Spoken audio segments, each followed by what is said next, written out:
You're watching the 10 o'clock news. Tomorrow marks one of the most important events for the Tunnel to Towers Foundation. Thousands of people will pound the pavement running through the Brooklyn Battery Tunnel.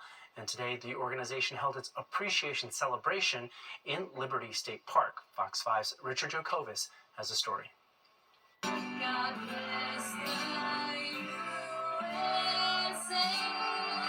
Amidst the fog and the drizzle, thousands stood against the backdrop of Lower Manhattan tonight,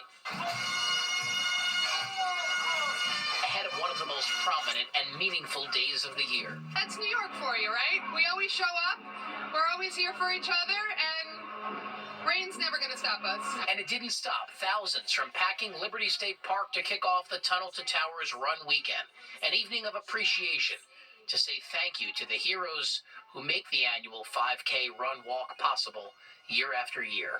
We understand your sacrifice, your loved one's sacrifice, and we're here to show our support. Wyclef Jean is one of those heroes. The legendary rapper is currently on tour with Janet Jackson in the UK, but flew back for one night for this. This is a reminder of me telling you, as Wyclef Jean, I'm beyond sorry for what happened to your families, and I'm going to always be here to support y'all 100%. The Tunnel to Towers Foundation does its good every year by providing mortgage-free homes to Gold Star and fallen first responder families with young children. The foundation also builds smart homes for injured veterans and first responders. Mike McCutcheon is one of those first responders, a 20-year veteran of the NYPD who was involved in a catastrophic accident a few years ago. Mike survived and was able to live thanks to Tunnel to Towers. Tunnel to Towers stepped in, paid off my mortgage, and then redid my house to make it handicap accessible. Gave me back my freedom in my house. Life-changing stories. There are so many of them, and it's why Tunnel to Towers continues to give back and honor these heroes. Most of the folks here tonight will be up bright and early tomorrow morning to join the nearly 40,000 people who will participate in this year's 5K run walk, which kicks off tomorrow morning at 9:30 to retrace Steven Siller's final footsteps. In Liberty State Park, Richard Jacobus, Fox 5 News. You heard Richard refer to the Tunnel to Towers 23rd annual 5K Run and Walk NYC. It does take place tomorrow morning, September 29th. For more information, you can go to t2t.org. Fox 5 is a media partner of the Tunnel to Towers Foundation and is proud to present a 1-hour special on this year's event. You can catch it next week right here on Fox 5 and on our sister station, My 9.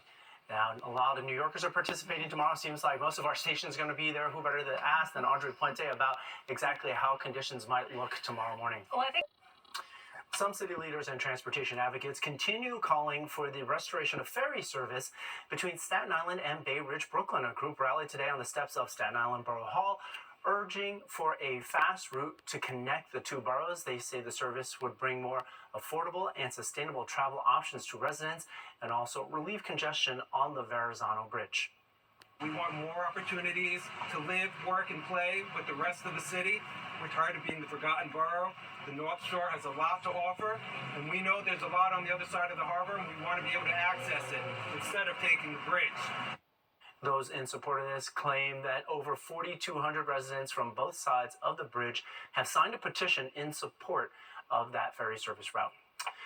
The swarms of spotted lanternflies seem a little thinner this year, while New Yorkers have stepped up and stomped out their share of the invasive insects. Fox 5's Teresa Priolo shows us some predators may be responsible for taking an even bigger bite out of the pest population. They were once the talk of the town, resplendent in their red and black, but also destroying some of the tri-state's most gorgeous vegetation. And now they're almost an afterthought. I think it's good news, at least for the moment. The spotted lanternfly, an invasive species that were impossible to miss, have vanished around parts of the city. There's absolutely no way to tell how drastic or widespread the decrease has been because the flies don't adhere to any sort of census. So it's all anecdotal. It does seem that in many areas which were initially invaded by spotted lanternfly, their populations are declining. The lanternfly was first spotted in Staten Island in 2020. They quickly contaminated all 5 boroughs. If you remember, we were told to stomp on them when we saw them. That might have helped, but there are other factors at play, including a buildup of predators like spiders and praying mantis that feast on them, as well as a decrease of their favorite food source. Their favorite host tree is the tree of heaven. And with repeated feeding on that tree, which is throughout the city, the health of that tree starts to decline. It makes it less of a good food source for the spotted lanternfly, and consequently, they don't do as well. Experts are now trying to figure out if the decrease in sightings this year means the species is dying out, or if they're just done for this season with more to come next spring and summer. They're not going anywhere. I think it's an insect that we'll learn to live with, but I think the numbers will be much less than they have been in the past. Teresa Priolo, Fox 5 News. All right, Hurricane Helene rips through the southeast, destroying and flooding towns in its path. Coming up, the latest on the rescue efforts underway in devastated areas.